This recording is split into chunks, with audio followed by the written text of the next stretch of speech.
Bro, wait till you guys see this replay. And I was just sitting here thinking to myself that, yo, he throws his punches hard. Like, most notably, the body shot. That is Robeisy Ramirez, who should be moving to, let's see, 10-1 with 6 KOs after a knockout of Abraham Nova in round number 6. Wait until you see this replay. Here, let me mute this. Bro, like and I was sitting there thinking to myself, I was like, yo, he don't really throw like enough combinations. And he seemed like he just was playing like with Nova, like, you know, like just toying with him. So since he's fighting at 126 pounds, I believe Abraham Nova was ranked number 5 by the WBO, number 4 by the WBO at 126. Ramirez, number 12. Emmanuel Navarrete is fighting, you know, smashing up another, you know, person that nobody ever heard of in a Eduardo Baez. I've always had issues pronouncing this name right here. Somebody sound it out for me. But we got to get a replay.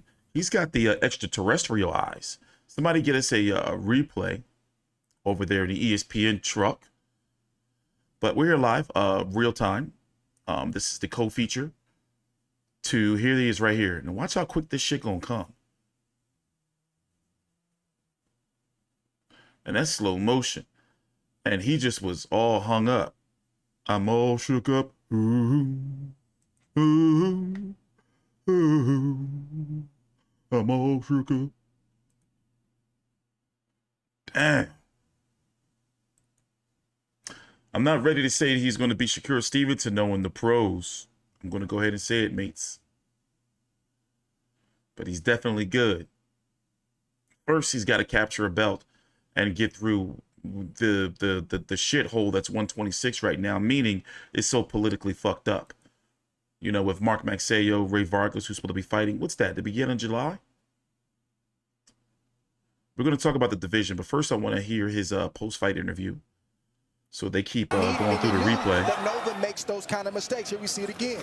Watch the feint, the dip feint, the level change. Subtle level change right here. Brought the eyes down. Then the hook came around. Then the straight left hand right down the middle. He never expected that punch.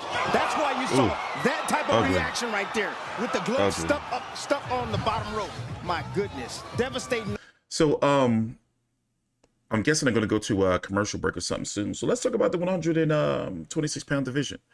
Mark Maxeyo, after defeating an injured Gary Russell, who didn't have his father in his corner and, in fact, ended up losing his father. Prayers to the Russell family. Oh, they're doing a particulars. We'll talk after.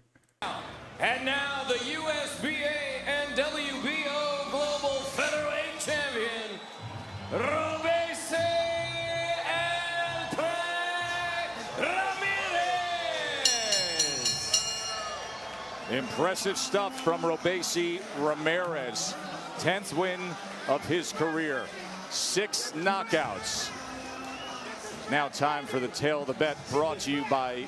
All right, they're so as I was saying, looking at the rankings at 100, and you got Mark Maxeyo, who's going to be taking on Ray Vargas. When is that? What date is that? Let me check real quick for you guys.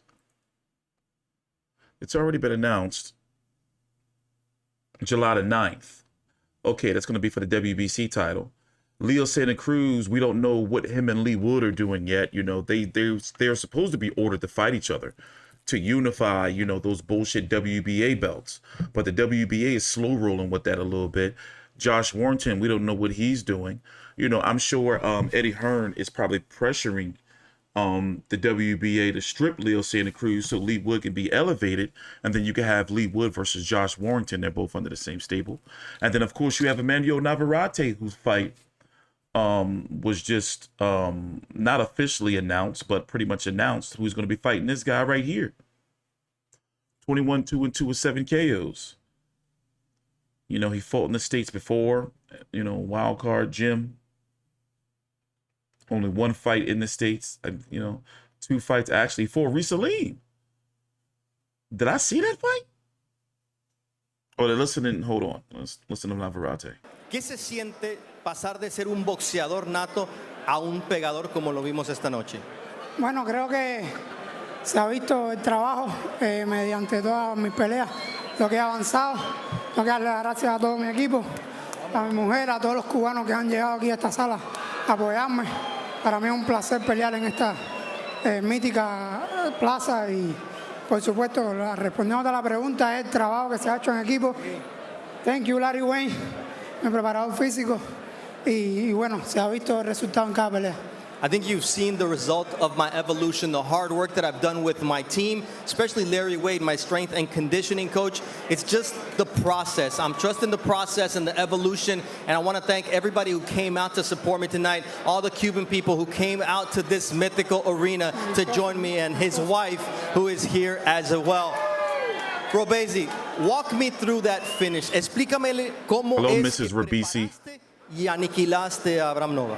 Bueno, creo que todo se basó en una estrategia. Sabemos que es un gran peleador, sabemos que tiene fama de pegar, teníamos que cuidarnos, pero siempre trabajando lo que trabajo. Como mismo le doy gracias a Larry Wayne, le doy gracias por trabajar con Ismael Sala, que es un gran estratega, y fuimos trabajando, tocando los puntos blandos. Se ve bien el video claro en la pelea, cómo trabajé al cuerpo hasta que salió el hueco y dimos el golpe. It was all about the strategy. You know, I'm blessed to work with Ismael Salas, who's a genius in my corner, and it really was about setting up that shot. If you watch the entire fight, it was about working and tapping the body until that opening was created. Once I saw it, he was dangerous. I knew he was a puncher, so I had to be careful. But when I saw my opening, I took it and I finished the fight. So big victory for Robeisy Ramirez. Joe, we send it to you and the guys. Thank you, Bernardo. Robeisy's coming up on the 4-year anniversary. So yeah, yo, I'm guessing that the fight they gotta go ahead and try to make is this Navarrete fight. I'm guessing that's going to be the path, right? Because Nova was ranked number 4. You know, he was ranked number 4. So maybe one more fight to try to get, you know, I mean, if Navarrete can't if Navarrete can't get a unification, you know, at least before he moves up to 126, because I have not been liking his run at 122. I didn't like his run at 122. His run at 126 is somewhat better.